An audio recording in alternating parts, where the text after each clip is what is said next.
ദൈവത്തിൻ്റെ അതിപരിശുദ്ധ നാമം വാഴ്ത്തപ്പെടുമാറാകട്ടെ.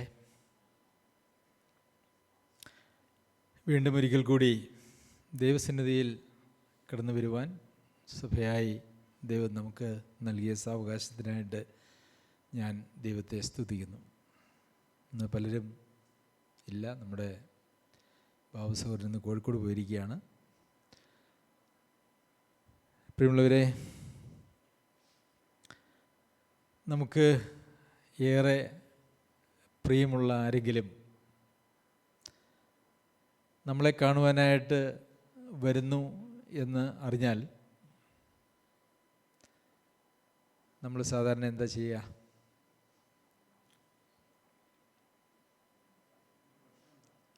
ഭക്ഷണം ഉണ്ടാക്കും. പിന്നെ ശരിയാണ്, ഉറക്കെ പറ. വീടും പരിസരമൊക്കെ വൃത്തിയാക്കും. അപ്പോൾ അവിടെ ഒരു വൃത്തിയാക്കലുണ്ട്. ആരും അങ്ങനെ വരുന്നില്ല എന്ന് കണ്ടാൽ, അല്ലെങ്കിൽ അപ്രതീക്ഷിതമായിട്ട് ഏതെങ്കിലും വീട്ടിൽ കയറി ചെന്നാൽ ഒരല്പം വൃത്തി കുറവാണ്. എന്നാൽ ആരെങ്കിലും നാം പ്രതീക്ഷിച്ചിരിക്കുന്നുവെങ്കിൽ നമ്മൾ വീടൊക്കെ വൃത്തിയാക്കും. പിന്നെന്താ ചെയ്യുക? അവർക്ക് കൊടുക്കാനായിട്ട് നമ്മൾ സദ്യയൊക്കെ ഒരുക്കി വയ്ക്കും, നമുക്ക് കഴിയുന്നത് പോലെ. പിന്നെ എന്താ ചെയ്യുക? ഈ കാലത്ത് മിക്കവാറും പലരും വാഹനങ്ങളിലായിരിക്കും വരിക. അപ്പോൾ ഒരു വാഹനത്തിൻ്റെ ശബ്ദം കേട്ടാൽ നമ്മൾ പെട്ടെന്ന് ഒന്ന് പോയി ഒന്ന് നോക്കും, അല്ലേ?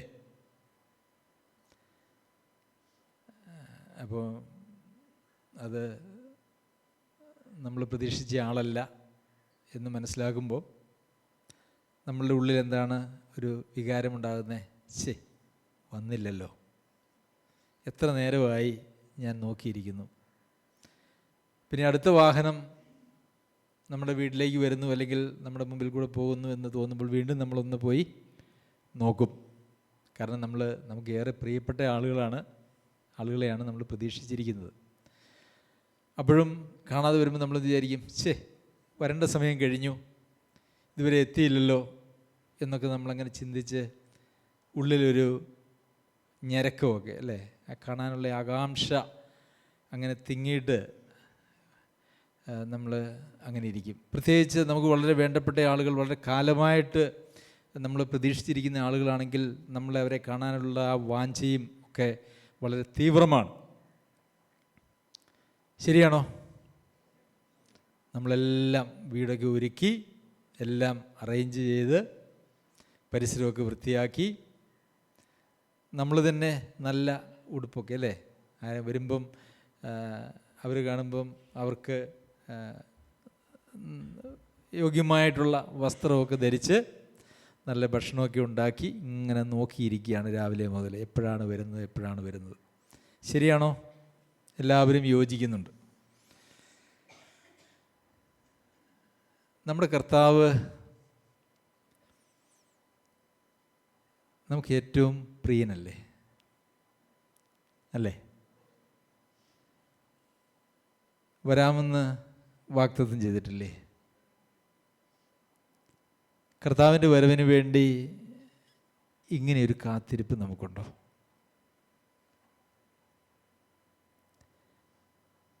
ഈ ലോകത്തിൽ ഏതെങ്കിലുമൊക്കെ ആളുകൾ, എത്ര പ്രിയപ്പെട്ടവരാണെങ്കിലും, അവർ വരുന്നു എന്ന് പറയുമ്പോൾ നമുക്കുള്ളതായ ഒരുക്കവും താല്പര്യവും, നമ്മുടെ ആത്മാവിൻ്റെ വീണ്ടെടുപ്പുകാരനായിരിക്കുന്ന, നമ്മുടെ ജീവിതത്തിൻ്റെ സർവസ്വവുമായിരിക്കുന്ന കർത്താവിൻ്റെ വരവിനെ ഓർക്കുമ്പോൾ നമ്മളുടെ ഹൃദയത്തിൽ ഉണ്ടോ?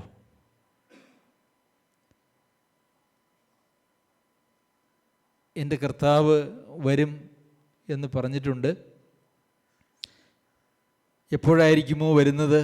ഇന്ന് വരുമോ, നാളെ വരുമോ എന്നൊക്കെയുള്ള ഒരു ആകാംക്ഷ, അങ്ങനെ വരും എന്നുള്ളൊരു ആകാംക്ഷ ഉണ്ടെങ്കിൽ നമ്മൾ എങ്ങനെ ഇരിക്കും? നമ്മളെ തന്നെ വൃത്തിയാക്കി, കുളിച്ച്, ഒരുങ്ങി, നല്ല ഡ്രസ്സൊക്കെ ധരിച്ച്, നമ്മളെ വീടും പരിസരമൊക്കെ വൃത്തിയാക്കി സ്വീകരിക്കുവാനായിട്ട് നമ്മൾ ഒരുങ്ങിയിരിക്കും, അല്ലേ? ഒരു മനുഷ്യനെ സ്വീകരിക്കുവാനായിട്ട് നാം ഒരുങ്ങിയിരിക്കുന്നുവെങ്കിൽ നമ്മളുടെ കർത്താവിൻ്റെ വരവിനെ, നമ്മുടെ പ്രാണനാഥൻ്റെ വരവിനെ ഓർത്ത് നാം ശുദ്ധിയായി വൃത്തിയായി നാം ഒരുങ്ങിയിരിക്കില്ലേ? അങ്ങനൊരു ഒരുക്കം നമ്മളുടെ ജീവിതത്തിലുണ്ടോ? കർത്താവ് എപ്പോൾ വന്നാലും സ്വീകരിക്കുവാനായിട്ടുള്ള വലിയ ആഗ്രഹത്തോടും താല്പര്യത്തോടും കൂടി ആകാംക്ഷയോടെ ഒരുങ്ങിയിരിക്കുന്നതായുള്ള ഒരു ഒരുക്കം നമ്മുടെ ജീവിതത്തിലുണ്ടോ?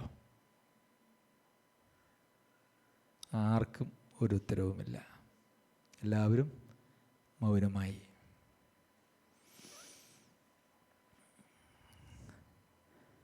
കൊരിന്ത്യർക്ക് പൗലോസ് അപ്പോസ്തലൻ ലേഖനം എഴുതുമ്പോൾ, ഉരുവാനല്ല മർത്യമായത് ജീവനാൽ നീങ്ങിപ്പോകേണ്ടതിന് മീതെ ഉടുപ്പാൻ ഇച്ഛിക്കിയാൽ ഞങ്ങൾ ഈ കൂടാരത്തിലിരിക്കുന്നിടത്തോളം ഭാരപ്പെട്ട് ഞരങ്ങുന്നു. പൗലോസ് അപ്പോസ്തലൻ പറയുകയാണ്, ഈ കൂടാരം എന്ന് പറഞ്ഞിരിക്കുന്ന ശരീരത്തെക്കുറിച്ചാണ്. ഈ കൂടാരത്തിൽ ഇരിക്കുന്നിടത്തോളം ഭാരപ്പെട്ട് ഞരങ്ങുന്നു. എന്താണ് അതിൻ്റെ അർത്ഥം? ഈ ശരീരത്തിൽ, ഈ ഭൂമിയിൽ ഞാൻ വസിക്കുന്നു, പക്ഷേ ഞാൻ എപ്പോഴും ഭാരപ്പെട്ട് ഞരങ്ങുന്നു. എന്താണ് ഞരക്കത്തിൻ്റെ കാരണം?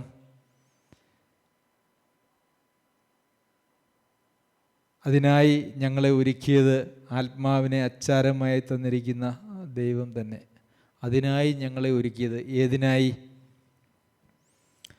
ഈ ഭാരപ്പെട്ട് ഞരങ്ങുന്നതിന്, പ്രത്യാശയോടെ കർത്താവിൻ്റെ വരവിന് വേണ്ടിയിട്ട് ഭാരപ്പെട്ട് ഞരങ്ങുന്നതായ, കൊരിന്ത്യർക്ക് എഴുതിയ 2-ാം ലേഖനം 5-ാം അധ്യായത്തിൻ്റെ 4 മുതലുള്ള വാക്യങ്ങളാണ്.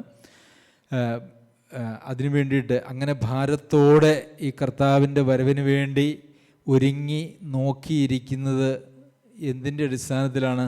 അതിനായിട്ട് നമ്മളെ ഒരുക്കിയത് ആരാണ്? ആത്മാവിനെ അച്ചാരമായി തന്നിരിക്കുന്ന ദൈവം തന്നെ. അപ്പോൾ ദൈവാത്മാവ് നമ്മിൽ ഉണ്ട് എങ്കിൽ നമുക്ക് നമ്മുടെ ഉള്ളിൽ ആ ഒരു ഞരക്കം ഉണ്ടായിരിക്കുമെന്നുള്ളതാണ്.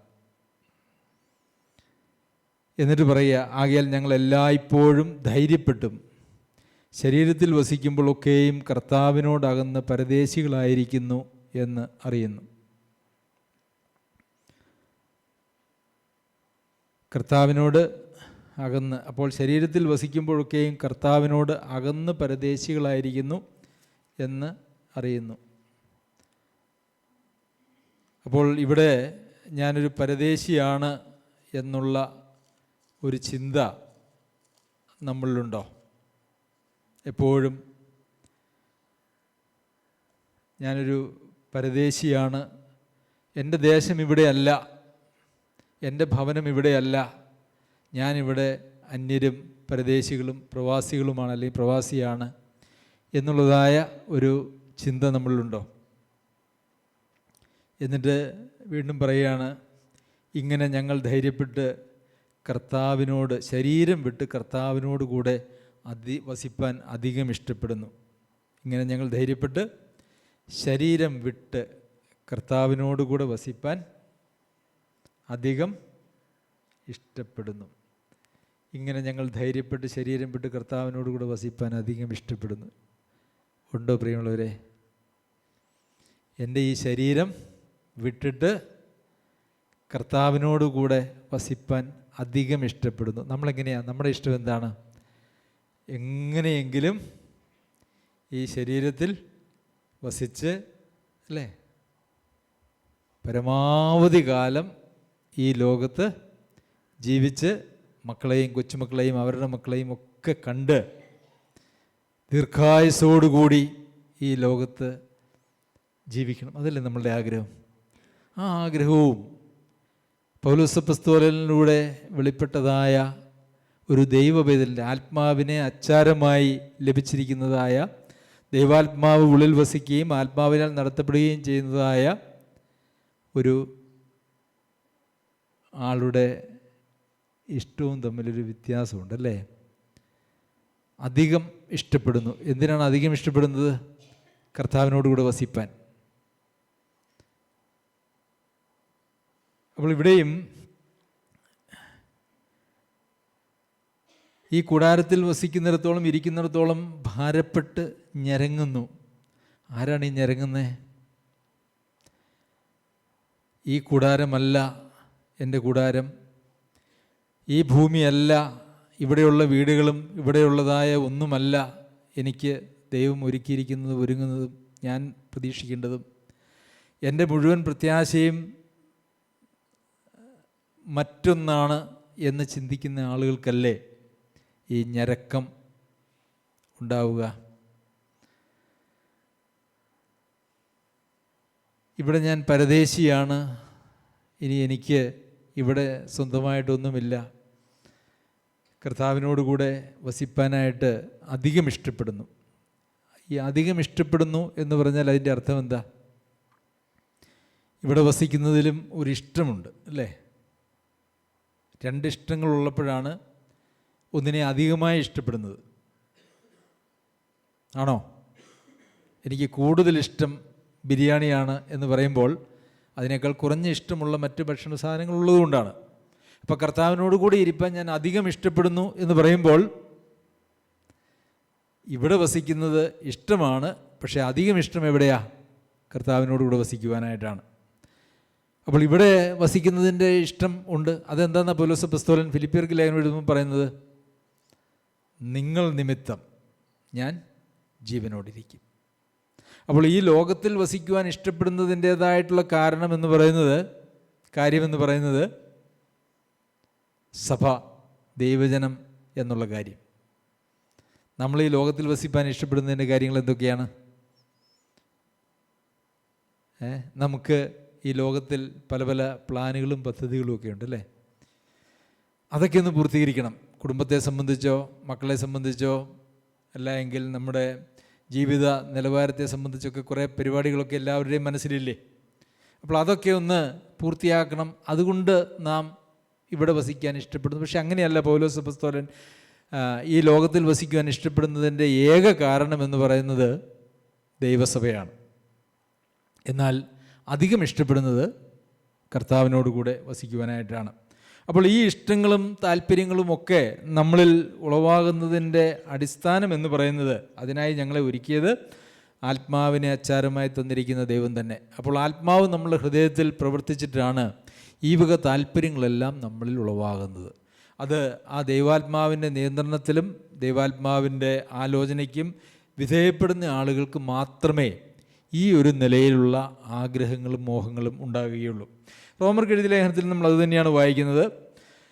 8-ാം അധ്യായത്തിൻ്റെ 23 വാക്യങ്ങളിൽ ആത്മാവെന്ന ആദ്യദാനം ലഭിച്ചിരിക്കുന്നതായ നാമും നമ്മുടെ ശരീരത്തിൻ്റെ വീണ്ടെടുപ്പായ പുത്രത്വത്തിന് കാത്തുകൊണ്ട് ഉള്ളിൽ ഞെരങ്ങുന്നു. അവിടെയും പറയുന്നത് എന്താ? ഉള്ളിൽ ഞെരങ്ങുന്നു. ആത്മാവെന്ന ആദ്യദാനം ലഭിച്ചിരിക്കുന്നതായിട്ടുള്ള നാമും നമ്മുടെ ശരീരത്തിൻ്റെ വീണ്ടെടുപ്പായ പുത്രത്വത്തിന്. എന്താണ് ഈ ശരീരത്തിൻ്റെ വീണ്ടെടുപ്പായിട്ടുള്ള പുത്രത്വം എന്ന് പറയുന്നത്? എന്താണ്? രണ്ട് രീതിയിലാണ്. ഒന്ന്, നാം ജീവിച്ചിരിക്കുമ്പോഴാണ് കർത്താവ് വരുന്നതെങ്കിൽ നമ്മുടെ ശരീരം രൂപാന്തരപ്പെട്ട് കർത്താവിനോട് സദൃശന്മാരായി തീരും. നാം മരിച്ചതിന് ശേഷമാണ് കർത്താവ് വരുന്നതെങ്കിൽ നമ്മുടെ ശരീരം ഉയർത്തെഴുന്നേറ്റ് കർത്താവിനോട് സദൃശ്യമായ ഒരു ശരീരമായി തീരും. അപ്പോൾ ഈ ദൈവാത്മാവ് എന്ന ആദ്യദാനം നമ്മളിലുണ്ടെങ്കിൽ നമ്മൾ ശരീരത്തിൻ്റെ വീണ്ടെടുപ്പായിട്ടുള്ള പുത്രത്വം, ഇപ്പോഴും നാം പുത്രന്മാരും പുത്രിമാരുമാണ്.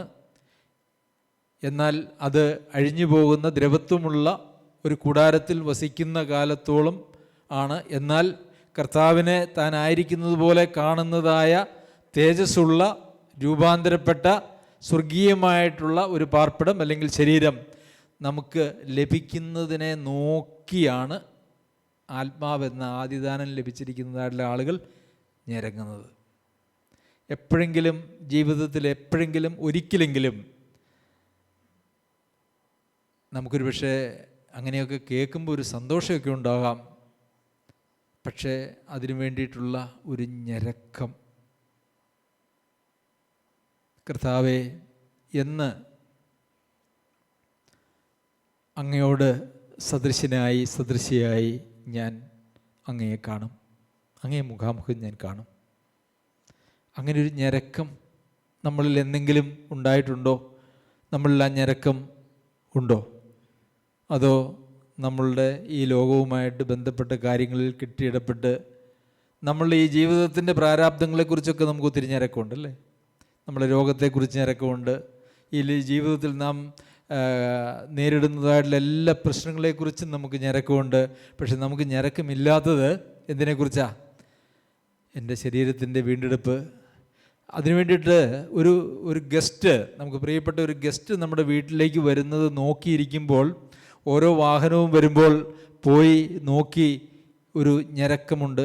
ആ ഞരക്കം പോലും നമ്മളുടെ കർത്താവിൻ്റെ വരവിനെക്കുറിച്ച് ഓർക്കുമ്പോൾ, അല്ലെങ്കിൽ നമ്മുടെ ശരീരത്തിൻ്റെ വീണ്ടെടുപ്പായ പുത്രത്വത്തിനെ നോക്കിക്കൊണ്ട് ഞരങ്ങാനായിട്ട് നമുക്ക് കഴിയുന്നില്ല എങ്കിൽ നാം യഥാർത്ഥത്തിലുള്ള ക്രിസ്തീയ ജീവിതത്തിൻ്റെ പാതയിലാണോ എന്ന് പരിശോധിക്കേണ്ടത് ആവശ്യമാണ്. നാം വായിച്ച 2 വേദഭാഗങ്ങളിലും ദൈവാത്മാവുമായിട്ട് ബന്ധപ്പെടുത്തിയാണ് അത് പറഞ്ഞിരിക്കുന്നത്. ആത്മാവെന്ന ആദ്യദാനം ലഭിച്ചിരിക്കുന്നതായിട്ടുള്ള നാമെന്നും ആത്മാവിനെ അച്ചാരമായി തന്നിരിക്കുന്ന ദൈവമെന്നും ഈ 2 വേദഭാഗങ്ങളിൽ നാം വായിച്ചു. അപ്പോൾ നമ്മെ നിയന്ത്രിക്കുന്നതും നമ്മിൽ നിറഞ്ഞിരിക്കുന്നതും എല്ലാം ദൈവാത്മാവും ദൈവാത്മാവിൻ്റെ പ്രവർത്തനങ്ങളും ആത്മാവിന് വിധേയപ്പെട്ട ജീവിതവുമാണെങ്കിൽ മാത്രം നമുക്ക് നമ്മുടെ ജീവിതത്തിൽ വരുന്നതായിട്ടുള്ള ഒരു കാര്യമാണ് എന്ത്?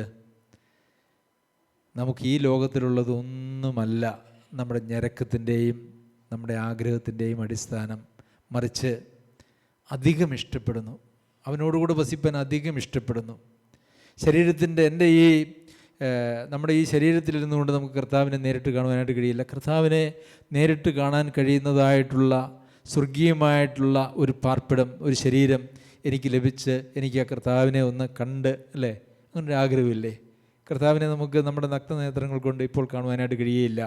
എന്നാൽ രൂപാന്തരപ്പെട്ട ശരീരത്തിൽ നമുക്ക് കർത്താവിനെ അവനായിരിക്കും പോലെ നാം അവനെ കാണും എന്നുള്ള വലിയ പ്രത്യാശയുണ്ട്. അപ്പോൾ നമ്മെ സ്നേഹിച്ച് നമ്മുടെ ജീവിതത്തിൽ നമ്മെ ദൈവ മക്കളാക്കി തീർത്ത് നമുക്ക് വേണ്ടി കാത്തിരിക്കുന്ന, അല്ലേ, നാം കർത്താവിന് വേണ്ടി കാത്തിരിക്കുന്നു എന്ന് പറയുന്നത് പോലെ തന്നെ കർത്താവ് നമുക്ക് വേണ്ടിയും കാത്തിരിക്കുകയാണ്. നമുക്ക് വേണ്ടി കാത്തിരിക്കുന്നവനായിട്ടുള്ള കർത്താവിൻ്റെ സന്നിധിയോടൊന്ന് അണയണം എന്നുള്ളൊരു ആഗ്രഹം, തീവ്രമായ ആഗ്രഹം നമുക്കില്ലേ? ഇന്ന് നാം വായിച്ച സങ്കീർത്തനത്തിൽ സങ്കീർത്തനക്കാരന് പ്രാകാരങ്ങളെ വാഞ്ചിച്ച് മോഹിച്ചു പോകുന്നു എന്ന് നമ്മൾ വായിച്ചു. നമുക്ക് നമ്മുടെ കർത്താവിൻ്റെ സന്നിധിയിലേക്ക് ചെന്ന് കർത്താവിനോട് കൂടി ഇരിക്കുന്നതിനെക്കുറിച്ചുള്ള ഒരു വാഞ്ചയും ഒരു മോഹവും നമുക്കുണ്ടോ? ഇല്ലെങ്കിൽ പ്രിയമുള്ളവരെ, അടിസ്ഥാനപരമായിട്ടുള്ള ചില ആത്മീക പ്രശ്നങ്ങൾ അല്ലെങ്കിൽ ആത്മീക രോഗാവസ്ഥ നമ്മളിലുണ്ട് എന്ന് നാം ചിന്തിക്കേണ്ടത് ആവശ്യമാണ്. വചനത്തിലുടനീളം നാം കാണുന്നത്, റോമർക്കെഴുതിയ ലേഖനം, നാം കാണാത്തതിനായി പ്രത്യാശിക്കുന്നുവെങ്കിലോ അതിനായി ക്ഷമയോടെ കാത്തിരിക്കുന്നു. ഈ ലോകത്തിലുള്ളതെല്ലാം നമുക്ക് കാണാവുന്ന കാര്യങ്ങളാണ്, അല്ലേ? നമുക്ക് വീടുകൾ കാണാം. ഈ ലോകത്തിലുള്ള എല്ലാ കാര്യങ്ങളും നമുക്ക്, നാം ആഗ്രഹിക്കുന്ന കാര്യങ്ങളൊക്കെ നമുക്ക് കാണാവുന്ന കാര്യങ്ങളാണ്. കാണാത്തതിനായിട്ടാണ് നാം പ്രത്യാശിക്കുന്നതെങ്കിൽ അതിനായിട്ട് ക്ഷമയോടെ കാത്തിരിക്കുന്നു. റോമയിലെ വിശ്വാസികൾക്ക് പൗലോസ് അപ്പോസ്തലൻ എഴുതുമ്പോൾ അവരെയും പൗലോസ് അപ്പോസ്തലനെയും കൂടെ കൂട്ടി പറയുകയാണ്, അതിനായിട്ട് ക്ഷമയോടെ, നാം എന്നാണ് പറയുന്നത്, അതിനായിട്ട് കാത്തിരിക്കുന്നു. അപ്പോൾ ആ ഒരു കാത്തിരിപ്പ്, നമ്മുടെ പ്രത്യാശ എന്ന് പറയുന്നത് നമ്മളുടെ കാത്തിരിപ്പിനൊരു അടിസ്ഥാനമായിട്ടിരിക്കുന്നുവോ? കൊരിന്ത്യർക്ക് ലേഖനം എഴുതുമ്പോഴും ഇങ്ങനെ നിങ്ങൾ ഒരു കൃപാവരത്തിലും കുറവില്ലാത്തവരായി നമ്മുടെ കർത്താവായ യേശു ക്രിസ്തുവിൻ്റെ പ്രത്യക്ഷത കാത്തിരിക്കുന്നു. അപ്പോൾ റോമയിലെ സഭകൾ കാത്തിരുന്നത് എന്താണ്? കാണാത്തതിനായി പ്രത്യാശിക്കുന്നുവെങ്കിൽ അതിനായി ക്ഷമയോടെ കാത്തിരിക്കുന്നു. കൊരിന്ത്യർ വിശ്വാസികളോട് പൗലോസ് അപ്പോസ്തലൻ പറയുമ്പോൾ എന്താ പറയുന്നത്? ഇങ്ങനെ നിങ്ങൾ ഒരു കൃപാവരത്തിലും കുറവില്ലാതായി നമ്മുടെ കർത്താവായ യേശു ക്രിസ്തുവിൻ്റെ പ്രത്യക്ഷത കാത്തിരിക്കുന്നു. കൊരിന്ത്യ സഭയെക്കുറിച്ച് നമുക്ക് ഒത്തിരി കുറ്റങ്ങളൊക്കെ പറയാനുണ്ടല്ലേ?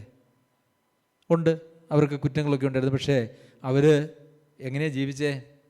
കർത്താവായ യേശുക്രിസ്തുവിൻ്റെ പ്രത്യക്ഷത അവർ കാത്തിരുന്നു. ഗലാത്യ സഭയിൽ എങ്ങനെയായിരുന്നു? ഞങ്ങളോ വിശ്വാസത്താൽ നീതി ലഭിക്കുമെന്നുള്ള പ്രത്യാശ നിവൃത്തിയെ ആത്മാവിൽ കാത്തിരിക്കുന്നു. പത്രോസ് ലേഖനം എഴുതുമ്പോൾ എന്താ പറയുന്നത്?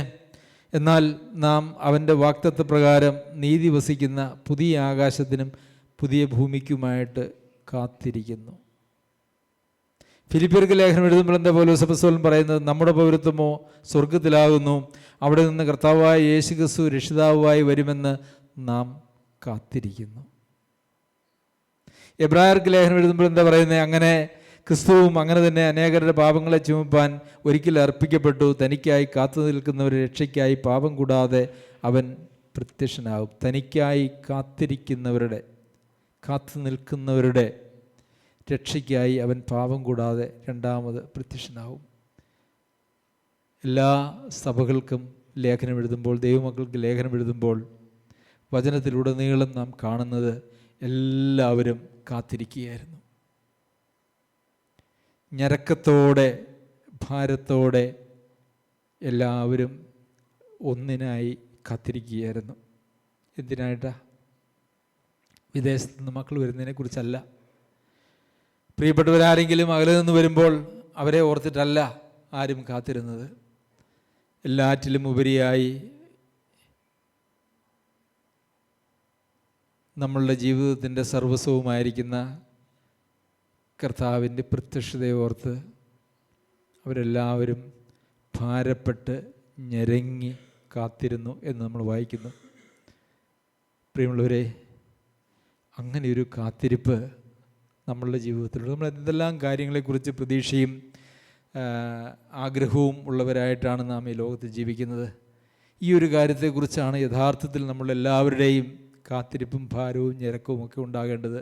എന്നാൽ ഇതൊഴികെ എല്ലാ കാര്യത്തെക്കുറിച്ചും നമ്മൾ ഭാരപ്പെടുന്നവരാണ്, കാത്തിരിക്കുന്നവരാണ്. ഒത്തിരി കാര്യങ്ങളെക്കുറിച്ചുള്ള കാത്തിരിപ്പ് നമുക്കുണ്ട്. പക്ഷേ ഏറ്റവും പ്രാധാന്യമുള്ളതായ ദൈവാത്മാവ് വസിക്കുന്ന, ദൈവിക ജീവൻ വ്യാപരിക്കുന്നതായിട്ടുള്ള ദൈവമക്കളുടെ ഹൃദയത്തിൽ നിന്നും ഉളവാകുന്നതായ ആ കാത്തിരിപ്പിൻ്റെ ആഗ്രഹവും മോഹം വാഞ്ചിച്ച് മോഹിച്ചു പോകുന്നു എന്ന് ഒരു ദൈവാലയത്തെക്കുറിച്ച്, അതിൻ്റെ പ്രാകാരങ്ങളെക്കുറിച്ച് ഓർക്കുമ്പോൾ സങ്കീർത്തനക്കാരൻ കോരഹപുത്രന്മാർ അങ്ങനെ ആഗ്രഹിച്ചുവെങ്കിൽ നമുക്ക് അങ്ങനെ ഭൗതികമായിട്ടുള്ളൊരു ദേവാലയത്തെക്കുറിച്ചല്ലല്ലോ സ്വർഗീയമായിട്ടുള്ള നമ്മുടെ പാർപ്പിടവും ആ സ്വർഗീയനായ നമ്മുടെ കർത്താവിനെ കാണുവാനുമുള്ള ആഗ്രഹം നമ്മളിൽ വസിക്കുമ്പോൾ നാം ഞരക്കത്തോടെ കാത്തിരിക്കുന്നു.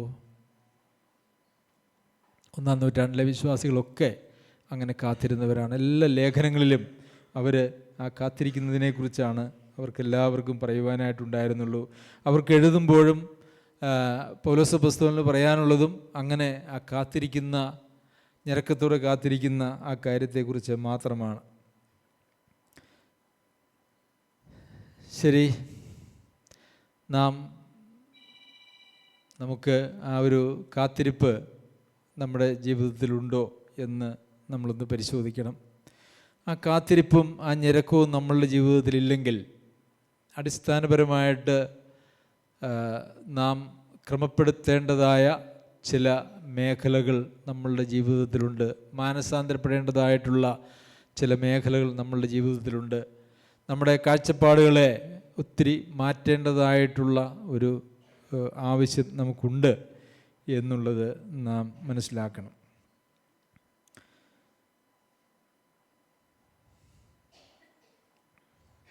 മത്തായി എഴുതിയ സുവിശേഷം 25-ാം അധ്യായത്തിൽ 10 കന്യകമാരെക്കുറിച്ച് നമ്മൾ വായിക്കുന്നുണ്ട്.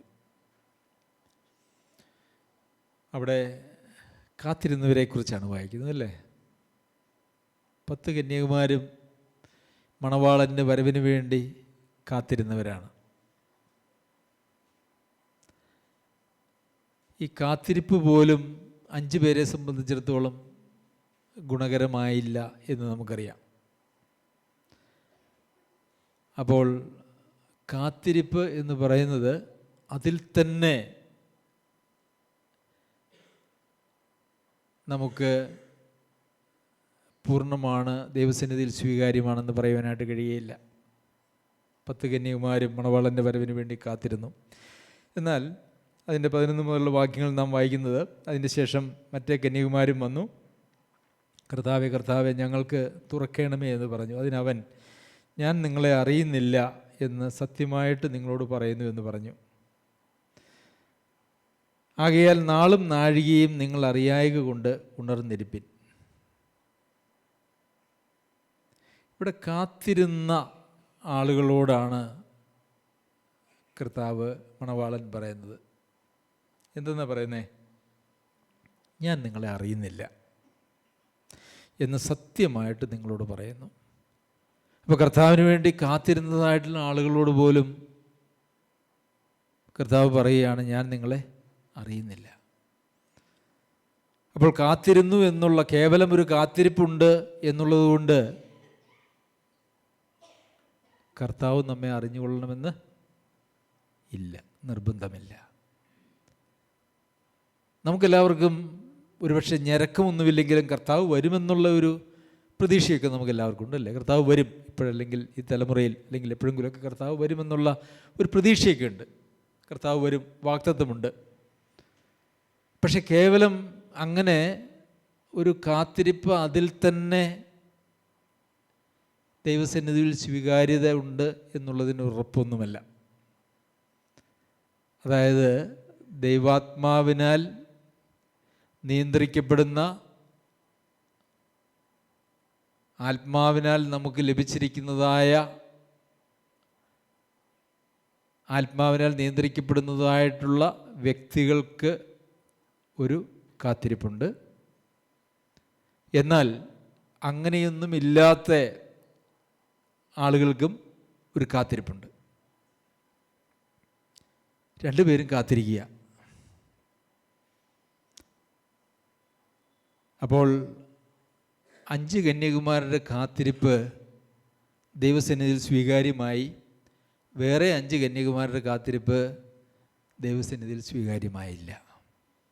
അതിന് കാരണം എന്താ അവിടെ പറഞ്ഞേക്കുന്നത്? ആകയാൽ നാളും നാഴികയും നിങ്ങൾ അറിയായതുകൊണ്ട് ഉണർന്നിരിപ്പിൻ. കാത്തിരിക്കുന്ന ആളുകൾ എങ്ങനെയുള്ളവരായിരിക്കും എന്നാണ് പറയുന്നത്? ഉണർന്നിരിക്കും. പക്ഷേ ആ 10 കന്യകുമാരുടെ ഉപമ വായിക്കുമ്പോൾ എല്ലാവരും മയക്കം പിടിച്ചു എന്നല്ലേ എൻ്റെ അവിടെ നമ്മൾ എഴുതിയേക്കുന്നത്? അങ്ങനെയല്ലേ നമ്മൾ വായിക്കുന്നത്? എല്ലാവരും ഉറങ്ങിപ്പോയി അല്ലേ? എല്ലാവരും ഉറങ്ങിപ്പോയി. എന്നാൽ ഇവിടെ പറഞ്ഞിരിക്കുന്നു ഈ 5 കന്യകുമാരെ ഉറങ്ങിയുള്ളൂ, 5 പേര് ഉറങ്ങിയില്ല. അതിന് മുമ്പ് പറഞ്ഞിരിക്കുന്നത് എന്താ? എല്ലാവരും മയക്കം പിടിച്ചു. അപ്പോൾ ഈ ഉറക്കം എന്ന് പറയുന്നത് 10 പേരും ഉറങ്ങി എന്ന് പറയുന്നത്, അല്ലെങ്കിൽ മയങ്ങി എന്ന് പറയുന്നത്, അത് ശാരീരികമായിട്ടുള്ള നമ്മുടെ ഒരു ഉറക്കമാണ്. എന്നാൽ ഈ ഉണർന്നും ആകയാൽ നാളും നാഴി അറിയാകിയാൽ ഉണർന്നിരിപ്പിൻ എന്ന് പറഞ്ഞിരിക്കുന്നതായിട്ടുള്ള ആ ഉണർന്നിരിക്കുക എന്ന് പറയുന്നത് നമ്മുടെ ശരീരത്തിൻ്റെ ഉറക്കത്തെക്കുറിച്ചോ ഒന്നുമല്ല എന്നുള്ളത് നമുക്ക് മനസ്സിലാക്കാൻ പ്രയാസമില്ല. അപ്പോൾ ഇവിടെ എന്തുറക്കമാണ് അവിടെ ഒരുപക്ഷെ നമുക്ക് ചിന്തിക്കാൻ കഴിയുന്നത്? ആത്മീകമായ ഒരുറക്കം. അതായത് യേശുവിനെ രക്ഷിതാവും കർത്താവുമൊക്കെ ആയിട്ട് സ്വീകരിച്ചു, സ്നാനപ്പെട്ടു, പിന്നെ ഒരു ഉറക്കത്തിലേക്ക് പോകുന്ന വിശ്വാസികൾ. അവർ കാത്തിരിക്കുന്നുണ്ടോ? ഉണ്ട് അല്ലേ? കർത്താവിന് വരവിനായിട്ട് അവർ കാത്തിരിക്കുന്നുണ്ട്. കർത്താവ് വരുമെന്നൊക്കെ അവർ പറയുകയും അന്യോന്യം ചർച്ച ചെയ്യുകയും കർത്താവ് എന്ന് വരുമെന്നുള്ളതിനെക്കുറിച്ച് വലിയ തർക്കങ്ങളിലേക്കും, അല്ലേ, അങ്ങനെയൊക്കെ ഇല്ലേ? ആ വരുന്ന കർത്താവ് എന്ന് വരുമെന്നുള്ള തർക്കത്തിൻ്റെ അടിസ്ഥാനത്തിൽ സഭ 2ആയും 3ആയും പിരിയുകയും പിന്നെ അങ്ങനെയുള്ള വരവിൻ്റെ സമയത്തെക്കുറിച്ച് ഉള്ള തർക്കത്തിൻ്റെ അടിസ്ഥാനത്തിൽ ആളുകളോട് വിരോധിക്കുകയും ആളുകളെ വിരോധിക്കുകയും ചെയ്യുന്നതായിട്ടുള്ള ഒരു ക്രിസ്തീയ ലോകം. പക്ഷേ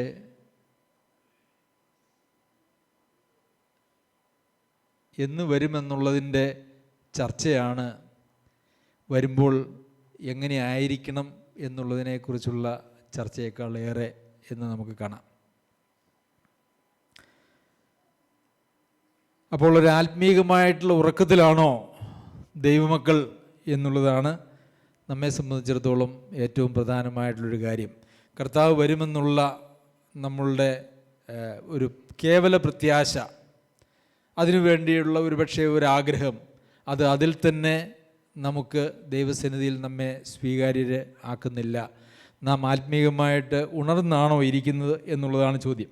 അപ്പോൾ ആത്മീയമായിട്ടുള്ള ഉണർവിനെക്കുറിച്ച് നാം വായിക്കുന്നത് തെസ്സലോനിക്കർക്ക് എഴുതിയ ലേഖനത്തിൽ 1-ാം ലേഖനം 5-ാം അധ്യായത്തിൽ നാം വായിക്കുന്നുണ്ട്. ആകയാൽ നാം ശേഷമുള്ളവരെ പോലെ ഉറങ്ങാതെ ഉണർന്നും സുബോധവുമായിരിക്കുക. ആകയാൽ നാം ശേഷമുള്ളവരെ പോലെ, അവിടെ 2 വിഭാഗം ആളുകളെക്കുറിച്ച് പറയുന്നുണ്ട്. ആരൊക്കെയാണ്? ഒന്ന് നാം, അതായത് പൗലോസ് അപ്പോസ്തലനും കൂട്ടാളികളും അതുപോലെ തന്നെ തെസ്സലോനിക്കയിലെ സഭയും ഉൾപ്പെടുന്നതായിട്ടുള്ള നാം എന്ന് പറയുന്നതായിട്ടൊരു കൂട്ടമുണ്ട്. പിന്നെ ശേഷമുള്ളവർ, ഇവരെ കൂടാതെ മറ്റ് ഒരുപക്ഷെ തെസ്സലോനിക്കയിലുള്ളതായ മറ്റാളുകൾ, അവരെ പോലെ ഉറങ്ങാതെ ഉണർന്നും സുബോധവുമായിരിക്കണം. അപ്പോൾ തെസ്സലോനിക്കയിലുള്ള വിശ്വാസികളും പൗലോസ് അപ്പോസ്തലനും രാത്രിയിൽ ഉറങ്ങാതെ ഇരുന്നു എന്നുള്ളതല്ല അതിൻ്റെ അർത്ഥം എന്ന് നമുക്കറിയാം, സ്വാഭാവികമായിട്ടും അറിയും. അങ്ങനെ ഉറങ്ങാതെ ജീവിക്കുവാനായിട്ട് ദൈവം മനുഷ്യനെക്കുറിച്ച്, ശാരീരികമായിട്ടുള്ള ഉറക്കത്തെക്കുറിച്ച് അത് വേണ്ട എന്നുള്ളതല്ല, മറിച്ച് ഇവിടെ ആത്മീകമായിട്ടുള്ള ഒരു ഉറക്കത്തെക്കുറിച്ചാണ് പറയുന്നത്. ആകയാൽ നാം ശേഷമുള്ളവരെ പോലെ ഉറങ്ങാതെ ഉണർന്നും സുബോധവുമായിരിക്കുക. അപ്പോൾ ശേഷമുള്ളവരെങ്ങനെയാണ് ജീവിക്കുന്നത്? അവരാത്മീയമായ ഉറക്കത്തിലുമാണ്, അല്ല എങ്കിൽ സുബോധമില്ലാതെ ജീവിക്കുന്ന ആളുകളാണ്. ദൈവസഭയിലെ അംഗങ്ങൾ ശേഷമുള്ളവരെ പോലെ ആത്മീകമായി ഉറങ്ങിയും സുബോധവുമില്ലാത്തവരായിട്ട് ജീവിക്കാൻ സാധ്യതയുണ്ട്, ഇല്ലേ? 10 കന്യകുമാരുടെ കാര്യത്തിൽ നമ്മളതാണ് കണ്ടത്. അവർ നാളും നാഴികയും അറിയാത്തതുകൊണ്ട് ഉണർന്നിരിപ്പിനെന്ന് പറഞ്ഞത്. അതിൻ്റെ അർത്ഥം എന്താ? അവർ ഉറങ്ങിയ ഒരു ജീവിതമായിരുന്നു. എന്നാൽ അവർക്ക് മണവാളനെക്കുറിച്ചുള്ള താല്പര്യങ്ങളൊക്കെ ഇല്ലേ? വിളക്കുണ്ടായിരുന്നു, അല്പം എണ്ണയുണ്ടായിരുന്നു, അവർ കാത്തിരുന്നു, ഒക്കെ ശരിയാണ്. പക്ഷെ അവർ ഉണർന്നിരുന്നില്ല. വീണ്ടും ഉറങ്ങുന്നവർ രാത്രിയിൽ ഉറങ്ങുന്നു, മദ്യപിക്കുന്നവർ രാത്രിയിൽ മദ്യപിക്കുന്നു. നാമോ പകലിനുള്ളവരാകയാൽ വിശ്വാസവും സ്നേഹം എന്ന കവചവും ശിരസ്ത്രമായി രക്ഷയുടെ പ്രത്യാശയും ധരിച്ചുകൊണ്ട് സുബോധമായിരിക്കുക. എങ്ങനെയാണ് സുബോധമായിട്ടിരിക്കുന്നത്? ഉറങ്ങുന്ന ഒരാൾ സുബോധത്തിലല്ല, അല്ലേ? എന്ത് സംഭവിച്ചാലും ഒന്നും അറിയില്ല. സുബോധത്തിൽ നമ്മളെങ്ങനെയാണ് വസിക്കുന്നത്? വിശ്വാസവും സ്നേഹവും എന്ന കവചവും രക്ഷയുടെ പ്രത്യാശയും ധരിച്ചുകൊണ്ട് സുബോധമായിരിക്കുക. രക്ഷയുടെ പ്രത്യാശ എന്ന് പറഞ്ഞാൽ എന്താ പ്രിയമുള്ളവരെ? എന്താണ് രക്ഷയുടെ പ്രത്യാശ? എൻ്റെ പ്രാണനാഥൻ വരുന്നുണ്ട്, എൻ്റെ പ്രാണനാഥൻ എന്നെ ചേർക്കാനായിട്ട് വരുന്നുണ്ട് എന്നുള്ളതായ പ്രത്യാശ നമ്മളുടെ ഹൃദയത്തിലുണ്ടായിരിക്കുകയും അതിനുവേണ്ടി ഒരു ഞരക്കം നമ്മുടെ ഹൃദയത്തിലുണ്ടായിരിക്കുകയും അതോടൊപ്പം തന്നെ എന്തു വേണം? വിശ്വാസവും സ്നേഹവും എന്ന കവചവും. ആരെയാ സ്നേഹിക്കുന്നത്? ആരെയാ വിശ്വസിക്കുന്നത്? അപ്പോൾ ഉറങ്ങുന്നത് ആരാ? ഉണർന്നിരിക്കുന്നത് ആരാ? ഉണർന്നിരിക്കുന്നത് വിശ്വാസത്തിൽ മുറുകെ പിടിച്ച് ആരോഗ്യമുള്ളവരായി സ്നേഹം ആരോടൊക്കെയാ? ദൈവത്തോടും ദൈവജനത്തെയും സ്നേഹിക്കുന്ന, വിശ്വാസത്തിൽ നിലനിൽക്കുന്ന, കർത്താവിൻ്റെ വരവിന് വേണ്ടി ആകാംക്ഷയോടെ വാഞ്ഛയോടെ കാത്തിരിക്കുന്നവരാണ് സുബോധമായിട്ടിരിക്കുന്നത്.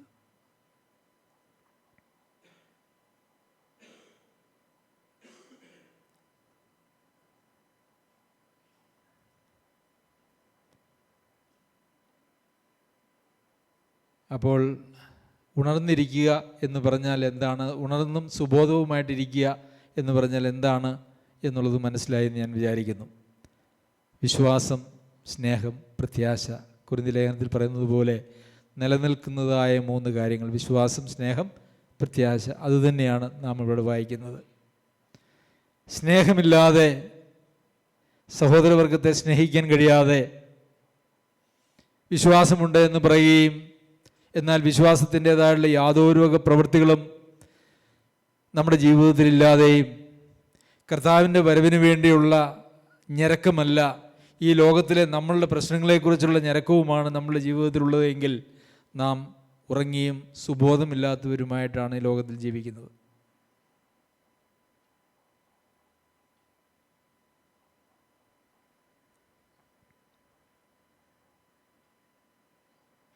വീണ്ടും മത്തായി എഴുതിയ സുവിശേഷം 7-ാം അധ്യായത്തിലേക്ക് വരുമ്പോൾ നാം പലപ്പോഴും വായിക്കുകയും പറയുകയും ചിന്തിക്കുകയും ചെയ്തിട്ടുള്ളതായ ഒരു വേദഭാഗമാണ്.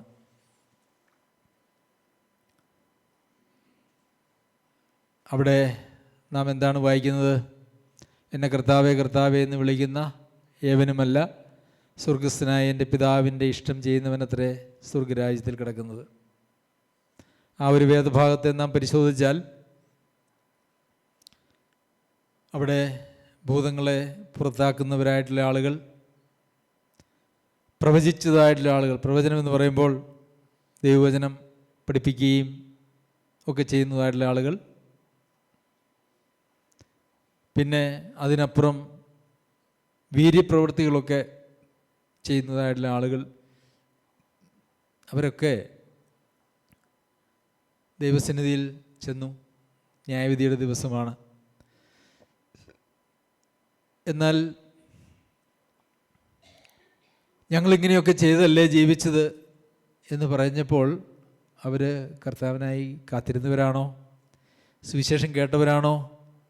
വിശ്വസിച്ചവരാണോ? സ്നാനപ്പെട്ടവരാണോ? സഭായോഗങ്ങളിൽ പങ്കെടുത്തവരാണോ? അവിടെ പ്രസംഗിക്കുകയും പാടുകയും ഒക്കെ ചെയ്തവരാണോ? അവരുടെ ആരാധനയുണ്ടായിരുന്നോ? ആരാധനയിലൊക്കെ അവർ പങ്കെടുത്തിരുന്നോ?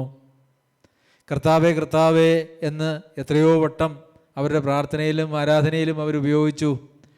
പക്ഷേ കർത്താവ് പറയുന്നു, എന്നെ കർത്താവേ കർത്താവേ എന്ന് വിളിക്കുന്ന ഏവനുമല്ല.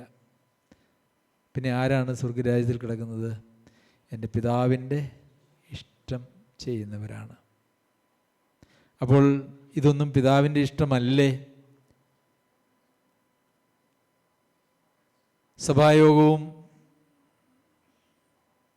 ക്ലാസ്സുകളും വീര്യപ്രവൃത്തികളും ഒന്നും പിതാവിൻ്റെ ഇഷ്ടത്തിൽപ്പെടാത്ത കാര്യങ്ങളാണോ? ഇതൊക്കെ സഭകളിൽ 1-ാം നൂറ്റാണ്ടിലുണ്ടായിരുന്നതല്ലേ? ഇന്നും സഭകളിലില്ലേ? ആരാധനയില്ലേ? പാട്ടില്ലേ? പ്രാർത്ഥനയില്ലേ? എല്ലാമുണ്ട്. എന്നിട്ടും പറയുകയാണ്, നിങ്ങൾ പിതാവിൻ്റെ ഇഷ്ടം ചെയ്തില്ല. അപ്പോൾ നമ്മുടെ ആത്മീയമായ നമ്മുടെ ശീലങ്ങൾക്കപ്പുറം നമ്മൾ ചെയ്യേണ്ടതായ പിതാവിൻ്റെ ഒരിഷ്ടമുണ്ട് എന്ന് നമുക്കറിയണം, നാം മനസ്സിലാക്കണം. എന്താണ് ആ ഇഷ്ടം? വിശ്വാസവും സ്നേഹവും പ്രത്യാശയും ആ വിശ്വാസത്തിൽ നിന്നുളവാകുന്നതായ പ്രവൃത്തികളും. അതിനുശേഷം അവിടെ പറയുന്നത് വായിക്കുന്നത് എന്തെന്നാണ്?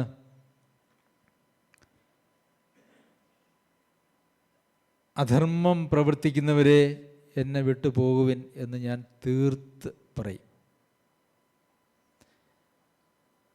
എന്താണ് അധർമ്മം പ്രവർത്തിക്കുക എന്ന് പറഞ്ഞാൽ? എന്താണ്? ആരെങ്കിലും കൊല്ലുവോ, വ്യഭിചാരം ചെയ്യുവോ, മോഷ്ടിക്കുകയോ, കള്ളസാക്ഷ്യം പറയുമോ? അല്ലേ? അതൊക്കെ അധർമ്മം ചെയ്യുന്നതാണ്.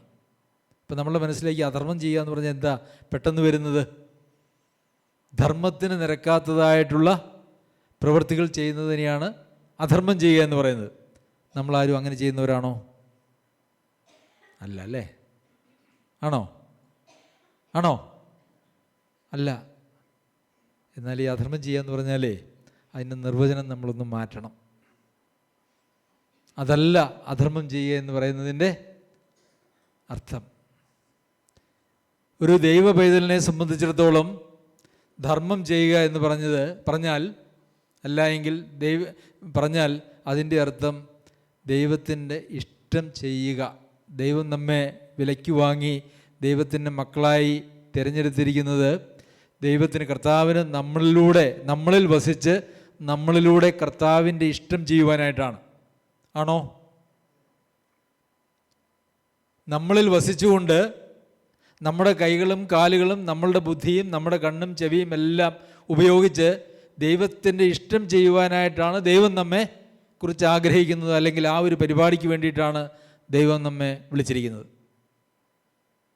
അതിന് വിരുദ്ധമായി എന്ത് ചെയ്താലും, ആ ദൈവേഷ്ടത്തിന് വിരുദ്ധമായി നമ്മളിലൂടെ പ്രവർത്തിക്കാൻ നമ്മുടെ കണ്ണുകളുടെയും നമ്മുടെ ചെവിയുടെയും നമ്മുടെ നാവിൻ്റെയും നമ്മുടെ കൈകാലുകളുടെയും നിയന്ത്രണം മുഴുവൻ ദൈവത്തിന് കൊടുക്കാതെ നാം നമ്മളുടേതായിട്ടുള്ള കാര്യങ്ങളിലേക്ക്, നമ്മളുടെ ഇഷ്ടങ്ങളിലേക്ക് തിരിയുന്നതാണ് അധർമ്മം പ്രവർത്തിക്കുക. കാരണം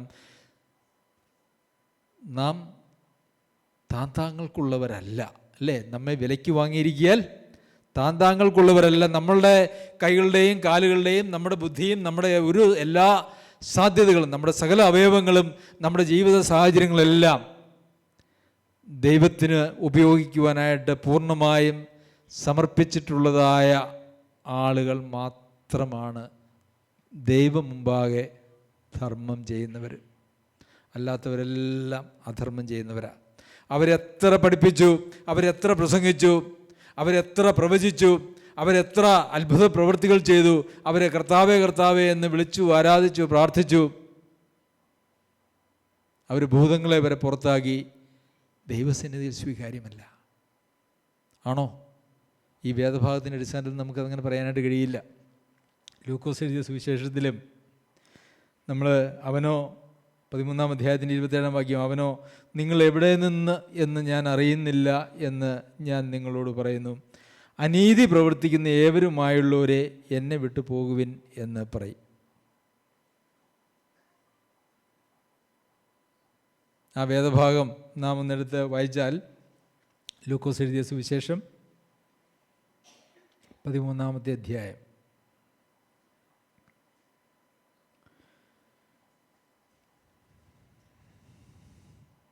അപ്പോൾ ഒരുത്തൻ അവനോട്, 23 മുതൽ വാക്യങ്ങൾ, ഒരുത്തൻ അവനോട് കർത്താവെ രക്ഷിക്കപ്പെടുന്നവർ ചുരുക്കുമോ എന്ന് ചോദിച്ചതിന് അവനോട് പറഞ്ഞത്, കർത്താവിൻ്റെ പഠിപ്പിക്കലൊക്കെ കേട്ടപ്പോൾ ആ മനുഷ്യന് മനസ്സിലായി രക്ഷിക്കപ്പെടുന്നവർ ചുരുക്കമായിരിക്കാനാണ് സാധ്യത. അതൊന്ന് ഉറപ്പാക്കാനായിട്ട് കർത്താവിനോട് ചോദിച്ചു, കർത്താവെ രക്ഷിക്കപ്പെടുന്നവർ ചുരുക്കമോ? അപ്പോൾ അവനോട് പറഞ്ഞത് എന്താ? ഇടുക്കുവാതിലൂടെ കടപ്പാൻ പോരാടുവിൻ, പലരും കടപ്പാൻ നോക്കും, കഴിയുകയില്ല താനും എന്ന് ഞാൻ നിങ്ങളോട് പറയുന്നു. രക്ഷിക്കപ്പെടാനായിട്ട് എന്ത് ചെയ്യണമെന്നാണ് നമ്മൾ പഠിക്കുന്നതും പഠിപ്പിക്കുന്നതും ഒക്കെ? നീ ഒരു പാപിയാണെന്ന് സമ്മതിക്കുക, അല്ലേ?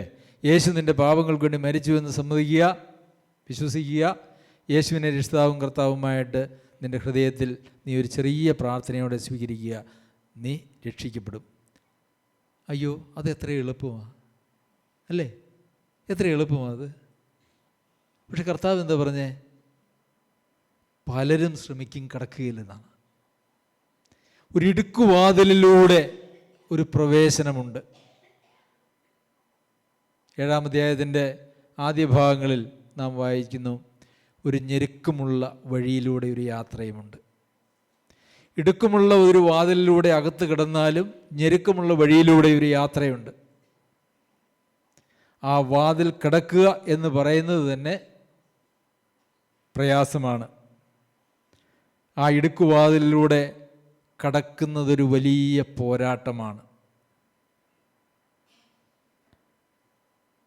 അതിലൂടെ കടക്കാൻ, ആ പോരാട്ടത്തിൽ എല്ലാവരും ജയിക്കുകയില്ല. പലരും നോക്കും ആ ഇടുക്കുവാതിലൂടെ ഒന്ന് കിടക്കാൻ,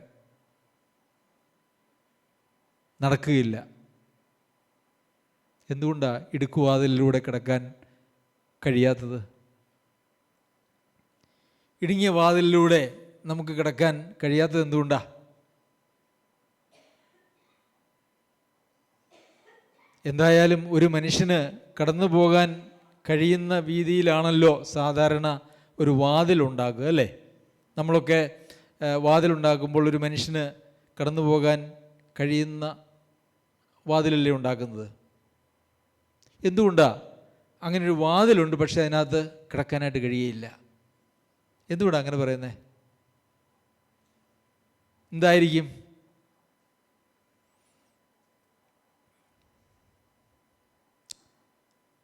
സ്വർഗരാജ്യത്തിലേക്കുള്ള വാതിൽ അങ്ങനെ വലിയ വിശാലമായിട്ടുള്ളൊരു വാതിലല്ല, ഇടുക്കുവാതിലാണ്. എന്ന് വെച്ച് കഴിഞ്ഞാൽ നമുക്ക് കഷ്ടി അങ്ങ് കിടക്കാം. എന്നാൽ നമ്മളോട് കൂടി എന്തെങ്കിലും ഒരു കെട്ടോ ചുമടോ നമ്മളിൽ എന്തെങ്കിലും ഞാൻ ഭാവമോ ഒക്കെ ഉണ്ടെങ്കിൽ ആ ഇടുക്കുവാതിലൂടെ കിടക്കാനായിട്ട് കഴിയില്ല. കർത്താവ് പറഞ്ഞു, എൻ്റെ പിന്നാലെ വരാൻ നിങ്ങൾ ഇച്ഛിച്ചാൽ എന്തൊക്കെ ഒഴിവാക്കണം?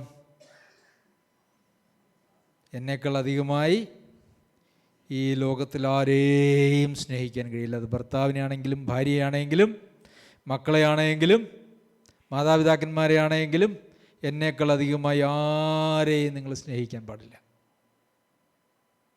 എന്നേക്കാൾ അധികമായി ഈ ലോകത്തിലുള്ള ഒരു തനിക്കുള്ളതൊക്കെയും വിട്ടു പിരിയുന്നില്ല എങ്കിൽ അവൻ എൻ്റെ ശിഷ്യനായിരിക്കാൻ കഴിയില്ല. ഒരാളെയും സ്നേഹിക്കാൻ, ദൈവത്തേക്കാൾ അധികമായി സ്നേഹിക്കാൻ കഴിയുകയില്ല. അപ്പോൾ എൻ്റെ കൂട്ടത്തിൽ എല്ലാവരെയുമായിട്ട് എൻ്റെ ഭാര്യയും അല്ലെങ്കിൽ എൻ്റെ ഭർത്താവും എൻ്റെ മക്കളും എൻ്റെ മാതാപിതാക്കന്മാരും എല്ലാവരും ഒരുമിച്ച് ആ ഇടുക്കുവാതിലേക്ക് ചെല്ലുമ്പോൾ എന്ത് പറയും? അവിടെ വഴിയില്ല. ഓരോരുത്തരും അവരവർ ഓരോരുത്തർക്കുള്ള വഴിയാണത്. ഒരാൾക്ക് തന്നെ കിടക്കാൻ പ്രയാസമാണ്. എൻ്റെ സർവ്വസമ്പത്തും എൻ്റെ എല്ലാ പ്രതാപവുമായിട്ട് എൻ്റെ ആഗ്രഹങ്ങളും മോഹങ്ങളും എല്ലാം വെച്ചുകൊണ്ട് ആ ഇടുക്കുവാതിലൂടെ കിടക്കാനായിട്ട് കഴിയില്ല.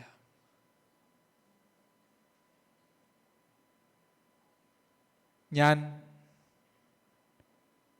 എന്നുള്ള ഭാവത്തോടു കൂടി ആ ഇടുക്കുവാതിലൂടെ കിടക്കാൻ കഴിയില്ല. എന്തുകൊണ്ടാണ് പോരാടുന്നതെന്നറിയാവോ? പലരും പോരാടുവിൻ, പലരും കിടക്കാൻ നോക്കും, സാധിക്കുകയില്ല. പോരാട്ടം എന്തിനോടാ? വാതിലിനോടാണോ പോരാട്ടം? അല്ലെങ്കിൽ ചുറ്റുമുള്ള ആളുകളോടാണോ പോരാട്ടം? അല്ല, ആ പോരാട്ടം നമ്മളോട് തന്നെയാണ്. ഇതെല്ലാം വിട്ട് കളയണമെന്ന് പറയുമ്പോൾ ഉണ്ടല്ലോ, അതൊരു ഭയങ്കര പ്രശ്നമാണ്, അല്ലേ? എനിക്ക് എന്നെ സ്നേഹിക്കുന്ന മാതാപിതാക്കന്മാരെ ഉപേക്ഷിക്കണം, അയ്യോ പറ്റുകയില്ല. അവരെനിക്ക് നൽകുന്നതായ അല്ലെങ്കിൽ എനിക്ക് മാതാപിതാക്കന്മാരിൽ നിന്നും ലഭിക്കേണ്ടതായിട്ടുള്ള പിതൃസ്വത്ത് ഉപേക്ഷിക്കേണ്ടി വരും. അതുകൊണ്ട്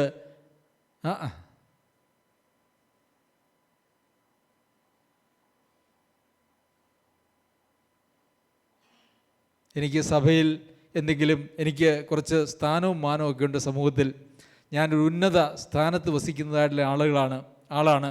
അതുകൊണ്ട് എനിക്ക് ആ ഉന്നതമായിട്ടുള്ളൊരു സ്ഥാനം ആ സഭയിൽ ചെന്നാലും അല്ലെങ്കിൽ ദൈവരാജ്യത്തിലേക്ക് കിടന്നാലും എനിക്ക് എൻ്റേതായിട്ടുള്ള ആ സ്ഥാനമൊക്കെ അവിടെ നിലനിർത്തേണ്ടതായിട്ടുള്ള ആവശ്യം പറ്റില്ല. എനിക്കൊത്തിരി സമ്പത്തുണ്ട്. ആ സമ്പത്തുമായിട്ടാണ് എനിക്ക് ആ ദൈവരാജ്യത്തിലേക്ക് അല്ലെങ്കിൽ ദൈവസഭയിലേക്ക് പോകേണ്ടത്. പറ്റില്ല.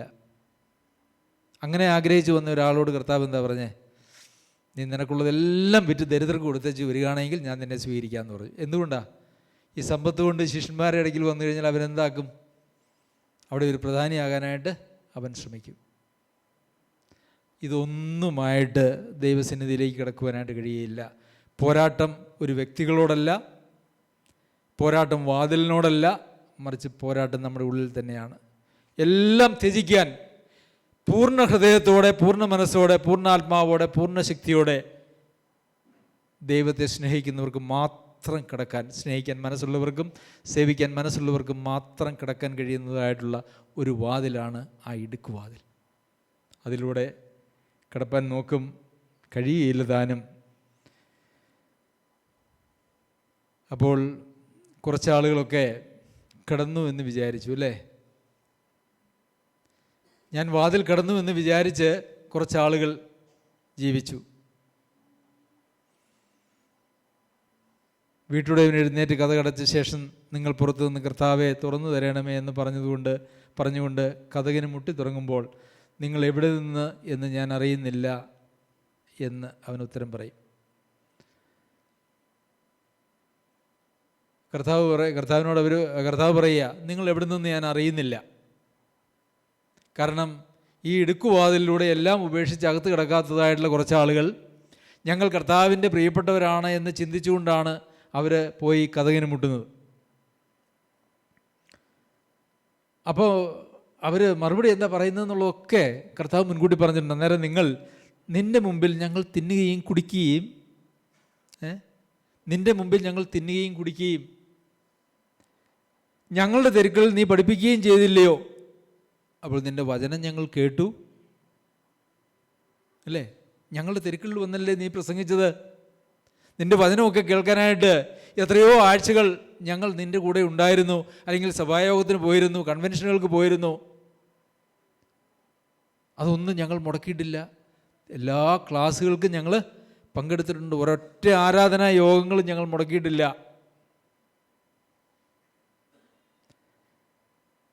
പിന്നെ നമ്മൾ ഒരുമിച്ചല്ലേ ഭക്ഷണം കഴിച്ചതല്ലേ? നമ്മൾ ഒരുമിച്ചല്ലേ കർത്താവേ, നമ്മൾ ഒരുമിച്ചല്ലേ ഭക്ഷണം കഴിച്ചത്? അവർ ചോദിക്കുന്ന ചോദ്യങ്ങളാണ്.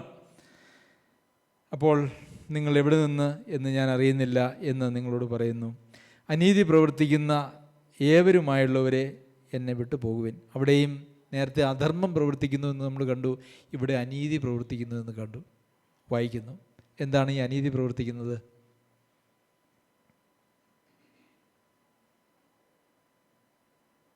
നമ്മെ സമ്പൂർണമായി ദൈവഹിതത്തിന് ഏൽപ്പിച്ചു കൊടുത്ത് കർത്താവിന് നമ്മളിലൂടെ പ്രവർത്തിക്കാനായിട്ട് അവസരം കൊടുക്കാതെ നമ്മളുടെ ഇഷ്ടത്തിനു വേണ്ടി നമ്മളുടെ അവയവങ്ങളെയും നമ്മുടെ ജീവിത സാഹചര്യങ്ങളെല്ലാം നമ്മളുടെ ഇഷ്ടത്തിന് വേണ്ടി ജീവിക്കാനായിട്ട് നാം ഏൽപ്പിച്ചു കൊടുത്തിട്ടുണ്ടെങ്കിൽ അതിനെയാണ് അനീതി പ്രവർത്തിക്കുക എന്ന് പറയുന്നത്.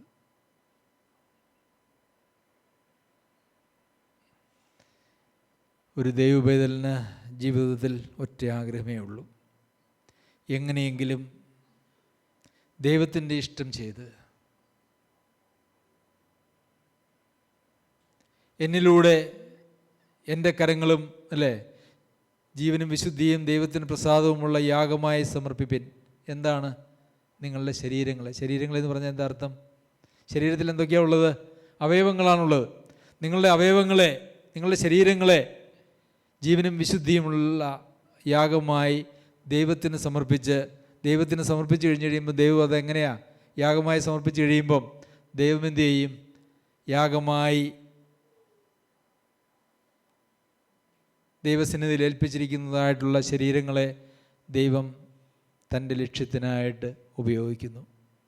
ആ ദൈവം ഉപയോഗിക്കാൻ ആഗ്രഹിക്കുന്നതായിട്ടുള്ള ലക്ഷ്യത്തിനല്ലാതെ സ്വാർത്ഥമായിട്ടുള്ള കാര്യങ്ങൾക്ക് വേണ്ടി, നമ്മുടെ താല്പര്യങ്ങൾക്കും ലക്ഷ്യങ്ങൾക്കും വേണ്ടി നമ്മുടെ ശരീരങ്ങളെ നാം ഉപയോഗിച്ചാൽ, നമ്മുടെ അവയവങ്ങളെ നാം ഉപയോഗിച്ചാൽ അതിനാണ് അനീതി എന്ന് പറയുന്നത്. പ്രിയമുള്ളവരെ, ക്രിസ്തീയ ജീവിതം, വിശ്വാസ ജീവിതം എന്ന് പറയുന്നത് ഒരു നിസ്സാര കാര്യമല്ല. നാം വിചാരിക്കുന്നത് പോലെ എളുപ്പത്തിൽ കടന്നു പോകാൻ കഴിയുന്നതായിട്ടുള്ള ഒരു ജീവിതമല്ല ക്രിസ്തീയ ജീവിതം. എന്നോ ഒരിക്കൽ ഏറ്റുപറഞ്ഞതിൻ്റെ ബലത്തിൽ നിത്യത കാക്ഷിച്ചിരിക്കുന്ന ആളുകൾക്ക് ആർക്കും യാതൊരു വക ഗ്യാരണ്ടിയും വചനത്തിൽ നമുക്ക് കാണാനായിട്ട് കഴിയുന്നില്ല. എന്നാൽ നമ്മളുടെ ബലഹീനതകളെ, നമ്മുടെ പരാജയങ്ങളെ ദൈവം ക്ഷമിക്കുകയും ദൈവം ചേർത്തുകൊള്ളുകയും നാം ദൈവസന്നിധിയിൽ വിശ്വസ്തരായി ദൈവത്തിൽ ആശ്രയിച്ചുകൊണ്ട് നാം ജീവിക്കുമ്പോൾ നമ്മെ അങ്ങ് എത്തിക്കുവാൻ കഴിയുന്ന ദൈവിക ശക്തി നമ്മളിൽ ദൈവം നമുക്ക് നൽകുന്നുണ്ട്. നമുക്കങ്ങനെ നിരാശപ്പെട്ട് പരാജയങ്ങളെക്കുറിച്ച് ഓർത്ത് നിരാശപ്പെടേണ്ടതായിട്ടുള്ള ആവശ്യമില്ല. നമ്മുടെ ഹൃദയം നാം വിശ്വാസത്തിലും സ്നേഹത്തിലും പ്രത്യാശയിലും നാം നിലനിൽക്കുന്നുവെങ്കിൽ നമ്മുടെ കുറവുകളെയൊക്കെയും പരിഹരിച്ച് ആനന്ദത്തോടെ അവൻ്റെ മുമ്പിൽ നിർത്തുവാനായിട്ട് ദൈവം പര്യാപ്തനാണ്. പക്ഷെ എപ്പോഴാണെന്നറിയാമോ? നമ്മെ സമ്പൂർണ്ണമായി ദൈവത്തിന് ഏൽപ്പിച്ചു കൊടുക്കുമ്പോഴാണ് നമ്മളിൽ എന്തെങ്കിലും ചെയ്യുവാനായിട്ട് ദൈവത്തിന് കഴിയുന്നത്.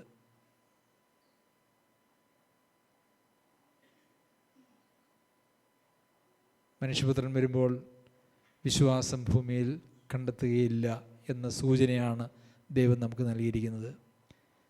പ്രിയമുള്ളവരെ, കർത്താവിനെ കാത്തിരിക്കുന്നു എന്നുള്ളത് അതിൽ തന്നെ ഒരു ഉറപ്പല്ല. വചനം കേട്ടു, സഭായോഗങ്ങളിൽ പങ്കെടുത്തു, ആരാധിച്ചു, പ്രാർത്ഥിച്ചു, അതൊന്നും നിത്യതയുടെ ഒരു ഉറപ്പല്ല. വിളക്ക് ഉണ്ട്, എണ്ണയുമുണ്ട്, കാത്തിരിക്കുകയും ചെയ്തു എന്നുള്ളതൊന്നും നിത്യതയുടെ ഒരു ഉറപ്പുമല്ല. നമ്മുടെ ജീവിതങ്ങളെ ഏകപക്ഷീയമായി 100% ദൈവേഷ്ടത്തിന് വേണ്ടി നാം ഏൽപ്പിച്ചു കൊടുത്തിട്ടുണ്ടോ?